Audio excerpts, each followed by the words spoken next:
ലൈംഗിക അതിക്രമ കേസിൽ നീലലോഹിതദാസൻ നാടാരെ വെറുതെ വിട്ടതിനെതിരെ അപ്പീൽ. ഹൈക്കോടതി ഉത്തരവിനെതിരെ കേസിലെ പരാതിക്കാരി സുപ്രീം കോടതിയിൽ അപ്പീൽ നൽകിയിരിക്കുകയാണ്. ഹൈക്കോടതിയുടെ തീരുമാനത്തിൽ പിഴവ് സംഭവിച്ചു എന്ന് പരാതിക്കാരി ഉന്നയിക്കുന്നു.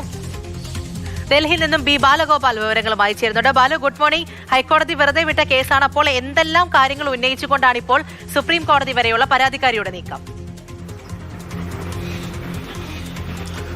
പൂജ, ഗുഡ് മോർണിംഗ്. ഈ നീലലോഹിതദാസൻ നാടാരെ നേരത്തെ കേരള ഹൈക്കോടതി ലൈംഗിക അതിക്രമ കേസിൽ വെറുതെ വിട്ടിരുന്നു. ഇതിനെതിരെയാണ് പരാതിക്കാരി സുപ്രീം കോടതിയെ ഇപ്പോൾ സമീപിച്ചിരിക്കുന്നത്.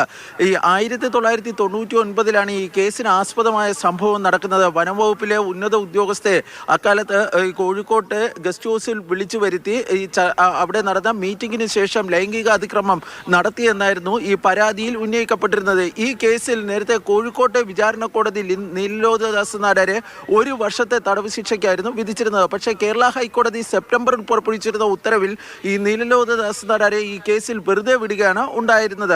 ഇത് ചോദ്യം ചെയ്ത വസ്തുതകളും വിശദമായി കേരള ഹൈക്കോടതി പരിശോധിച്ചിട്ടില്ല. അതുപോലെ തന്നെ കേരള ഹൈക്കോടതിയുടെ വിധിയിൽ ചില പിഴവുകൾ ഉണ്ടായിട്ടുണ്ട്.